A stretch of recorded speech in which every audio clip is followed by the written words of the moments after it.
வந்தே பாரத் மெட்ராஸ்லேருந்து கோயம்புத்தூருக்கு எவ்வளோ நேரம் ஆகும்? 6 மணி நேரம். 6 மணி நேரம்.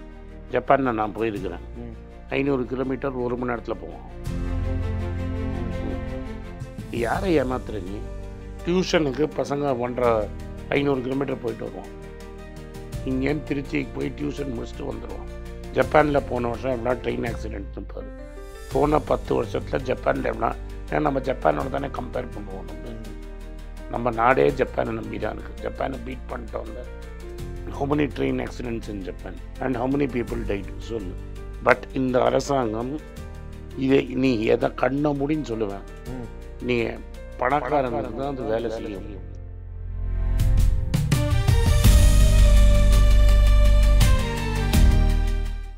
பட் இது முடிஞ்சுதா? சரி, நீ வந்தே பாரத் ரெடி பண்ணியா? வந்தே பாரத் மெட்ராஸ்லேருந்து கோயம்புத்தூருக்கு எவ்வளோ நேரம் ஆகும்? 6 மணி நேரம். 6 மணி நேரம். ஜப்பானில் நான் போயிருக்கிறேன். 500 கிலோமீட்டர் 1 மணி நேரத்தில் போவோம். இது யாரை ஏமாத்துற நீ? 400 கிலோமீட்டர் ஒன்றும் பெரிய டிஃப்ரென்ஸ் இல்லை. 1/2 மணி நேரம் டிஃப்ரென்ஸு. சதாப்தின்னு ஓடிட்டு இருந்தது. கொஞ்சம் அதுக்கு வாலு கீழே வச்சு ட்ரெயினை ரெடி பண்ணி முன்னே டிவி வச்சு மன் கி பாத் கம்பல்சரியாக கேட்டு போகிறதுக்கு வந்தே பாரத் 1/2 மணி நேரம் சேவிங்ஸ். ஓ, மன் கி பாத் வேறு ஓடுமா சார்? ஆமாம்மா, கம்பல்சரி கேட்டானோ நீ. ஓ, நான் என்ன கேட்குறேன், சதாப்தின்னு இருந்ததை நீ வந்தே பாரத்னு போட்டு 1/2 மணி நேரம் ஸ்பீடு பண்ணது தான் பெருசு. ரியல் டிஃப்ரென்ஸ் என்னென்னா, அவன் ஜப்பான்லேருந்து இங்கேருந்து விழுப்புரத்துக்கு 1/2 மணி நேரத்தில் கொண்டு விட்ருவான். 1/2 மணி நேரத்தில். 1/2 மணி நேரம் விழுப்புரம், 1/2 மணி நேரம் வேலூர், 1 மணி நேரம் பெங்களூர், 1.5 மணி நேரம் கோயம்புத்தூர். எல்லாம் ஃப்ளைட்டுக்கான டிஸ்டன்ஸ். அதனால தான் ஜப்பானில் ஃப்ளைட்டே ஓடாது. எல்லாம் நார்மல் ரேட்டு தான். நீ வேணால் போட்டு பார்த்துக்கோ. டோக்கியோ டு ஒசாக்கா எவ்வளோன்னு போட்டு பாரு. அப்படியே நீங்கள் எல்லாத்துக்கும் நம்பராகவே காமிச்சிட்டிங்கன்னா நாங்கள் என்ன தான் பதில் சொல்கிறது? அண்ட் டோக்கியோ டு ஒசாக்கா என்ன டிஸ்டன்ஸ்ன்னு பாரு. ஆர்டினரி புல்லட் ட்ரெயின் 8167 ரூபா போட்டிருக்கு sir. One way Tokyo to Osaka. Flight cost தானே சார்? அதான் எவ்வளோ கிலோமீட்டர் பாரு. 500 கிலோமீட்டர் சார். 1 ஹவரில் போயிடுவோம். பட் நீங்கள் சொல்ல வருது இன்ஃப்ராஸ்ட்ரக்சர். அது 8000 இங்கே வாங்கினேன்னா அங்கே போய் நீ மந்த்லி பாஸ் வாங்கினா போயிட்டு வரலாம், பாம்பே பாஸ் மாதிரி. ஓகே, நான் இங்கே மெட்ராஸில் உட்காந்து பார்க்குறேன். மெட்ராஸில் உட்காந்து ரூபாவில் வாங்கினோன்னா 8000 ரூபா ஒன் வே. நான் மந்த்லி பாஸ் வாங்கி போயிருக்கிறேன். ஸ்லோ ட்ரெயின் அப்படி 1.5 ஹவர்ஸில் போய்டும். மந்த்லி 15 டேஸுக்கு பாஸ். ஓ, டியூஷனுக்கு பசங்க 500 கிலோமீட்டர் போயிட்டு வருவோம். இங்கேருந்து திருச்சிக்கு போய் டியூஷன் முடிச்சுட்டு வந்துடுவோம். ஓ, அதனால தான் மேம் வந்து நீங்கள் யூரோ ட்ரிப் போகிறப்ப அந்த பாஸ் வாங்கிடலாமான்னு கேட்டாங்களா? ஆமாம். ஓகே, ஸோ பாஸ் வாங்கிட்டா அவ்வளோ சீப்பு. ஆமாம். இங்கே நமக்கு எப்படி 100 ரூபா 150 ரூபாய்க்கு ஒரு மாதத்துக்கு? அவனுக்கு 150 ரூபா இருக்கும். 150 ரூபாய்க்கு இருக்காது. இல்லை, நான் இங்கே அவனுக்கு $100 இருக்கும். $100 என்ன ஆச்சு அவனுக்கு? திருச்சிக்கு டெய்லி போயிட்டு வருவான் டியூஷனுக்கு. 1 ஹவர் 2 ஹவர் போக வர இவ்வளோ பண்ணினாலும் ரைட்டா? ஜப்பானில் போன வருஷம் எவ்வளோ ட்ரெயின் ஆக்சிடென்ட்னு பாரு. போன 10 வருஷத்தில் ஜப்பானில் எவ்வளோ, ஏன்னா நம்ம ஜப்பானோட தானே கம்பேர் பண்ணுவோம். நம்ம நாடே ஜப்பானை நம்பி தான் இருக்குது. ஜப்பானை பீட் பண்ணிட்டு வந்த how many train accidents in Japan and how many people died சொல்லு. உங்கள் ஊரில் எவ்வளோ ஆக்சிடென்ட் ஆகிருக்கு நீயே பாரு. இங்கே 81 ஆக்சிடென்ட் சார். ஒரு வருஷத்தில் 5 வருஷத்தில் 2020 21 2014 இன்னைக்கு வரைக்கும். அது ஒரு வருஷத்தில். எஸ். ஆமாம், ஒரு வருஷத்தில் 81 ஆக்சிடென்ட்டு. 10 வருஷத்தில் எவ்வளோ ஆக்சிடென்ட் பாரு. 10 வருஷத்தில் உங்களுக்கு 678 மேஜர். இங்கே 678 மேஜர் ஆக்சிடென்ட்டு. எவ்வளோ? 678. அங்கேயும் கார்மெண்ட் இங்கேயும் கார்மெண்ட்டு. 750 பேர் இறந்துருக்காங்க. அங்கே ஒரு ஆள் சாவலை. நீ ஜப்பான் அடிச்சிட்ட இல்லை? அவன் இங்கேருந்து திருச்சிக்கு டியூஷன் போயிட்டு வருவான், ஆக்சிடெண்ட்டே ஆகாது. 750 பேர் இங்கே காலி ஆகிடுவான். அங்கே ஒரு ஆள் சாக மாட்டான். அங்கே பாஸ் கொடுத்து நீ எங்கே வேணால் போனால். இங்கே எப்படி கிடையாதுன்னு எனக்கு தெரியும். ஏன்னா ஜப்பான் சேஃப்டியே ஒரு பெரிய சிக்னல் இருக்குது ஆக்சிடெண்ட் மாறினப்புறம். Okay okay. Major accident death in Japan பாரு. அது வந்து கடைசியாக போட்டால் 2005ல். அவ்வளோதான். 107 பேர் இறந்துருக்கான். 2005 107 பேர் செத்தாங்க. அதுவும் என்னென்னா கேஸ் சேம்பர் டெரரிஸ்ட் அட்டாக் மாதிரி ஒன்று நடந்தது. அமாகாசாக்கி டீரெயில்மெண்ட்டுன்னு அந்த இடத்துல நடந்தது 2005. நீங்கள் உங்கள் ஊரில் 10 வருஷத்தில் எவ்வளோ ஆக்சிடென்ட் நடந்திருக்கு?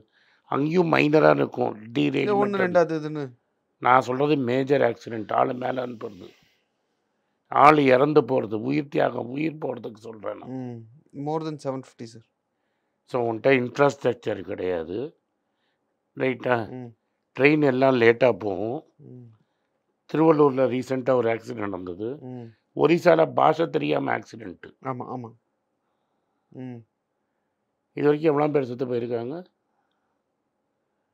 ஒரிசாவில்? அது அது பெரிய ஆக்சிடென்ட் சார். சரி, அதான் நான் என்ன சொல்கிறேன், ஜப்பானில் அது மாதிரி பெரிய ஆக்சிடென்ட்டே ஒன்றும் கிடையாது. கரெக்டாக? இதையும் ட்ரெயின் அவன் 500 கிலோமீட்டரில் ஓட்டுறான். 500 கிலோமீட்டர் ஸ்பீடில். எதுக்கு எடுத்தாலும் ஜப்பானை சூடு போடாது. பட் இந்த அரசாங்கம் இதை நீ எதை கண்ண முடின்னு சொல்லுவேன், நீ பணக்காரனுக்கு தான் அது வேலை செய்யும். அது நீங்கள் ஃப்ளைட் ரேட்டில் எக்ஸாம்பிள் காட்டும் போதே கிளியர் ஆகிடுச்சு சார். இப்போ என்னென்னா, இப்போ நான் இதை எடுத்து போட்டு காட்டலாம், அது இல்லை அப்படின்னு நினைக்கிறவங்க இப்போவே போய் ஃப்ளைட் டிக்கெட்ஸை செக் பண்ணி பார்த்தாலும் பெருசாக 10% ஏறி இருக்கும்ப்பா, அவ்வளோதான். 10 வருஷத்துக்கு முன்னாடி ஏதாவது ஒரு ட்ரெயின் டிக்கெட்டு கோயம்புத்தூருக்கு 1400 ரூபாய்க்கு காட்டுது. இல்லை சார், எதுவும் கிடையாது. 1400 ரூபாய்க்கு மேபி ஃபஸ்ட் கிளாஸ் இருந்திருக்கும். இந்த போகி கூப்பே சொல்லுவாங்கள்ல, அதில் அது இருந்திருக்கும். நான் சொல்கிறேன் ஆர்டினரி டிக்கெட்டுப்பா, சதாப்தி ரேஞ்சில் 1400 ரூபா காட்டு ஒரு நாளைக்கு.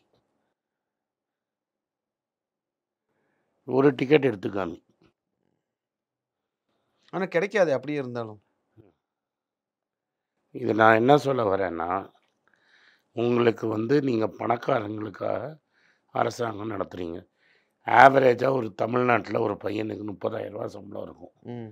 அவன் எவ்வளோ வந்தே பாரத்தில் எப்படி போவான் அவன்? அதுக்கு தகுந்த மாதிரி நீங்கள் பேசிக்கான கோச்சை தானே அதிகரிச்சிருக்கணும். அதான் நான் கேட்குறேன்.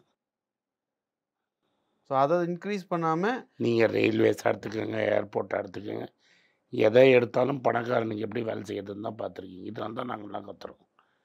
ஆக்சுவலாக நான் முட்டா பையன், நான் சந்தோஷமாக ஜாலியாக இருக்கணும்.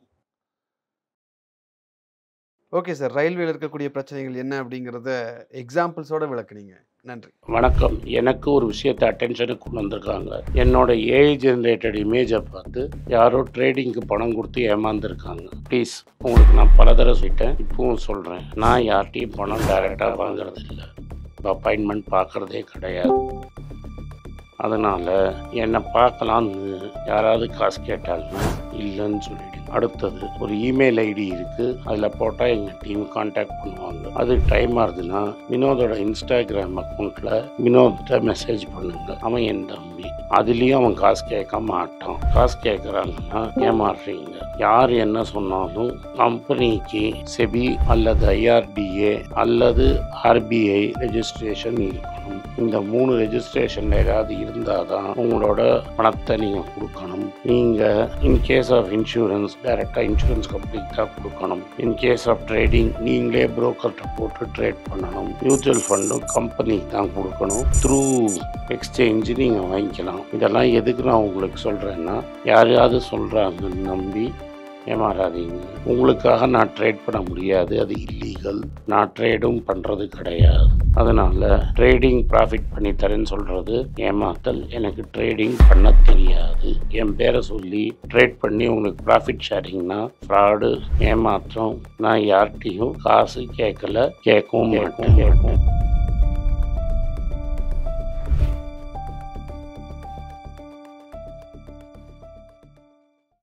வணக்கம்.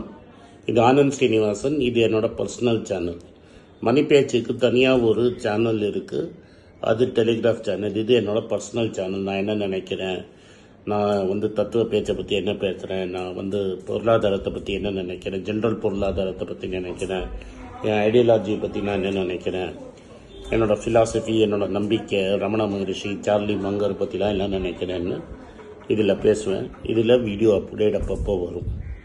நீங்கள் சப்ஸ்கிரைப் பண்ணிங்கன்னா என்ன நீங்கள் பர்சனலாக ஃபாலோ பண்ணுறீங்க. இது மணி பேச்சு இல்லை, இது இன்வெஸ்ட்மெண்ட் இல்லை.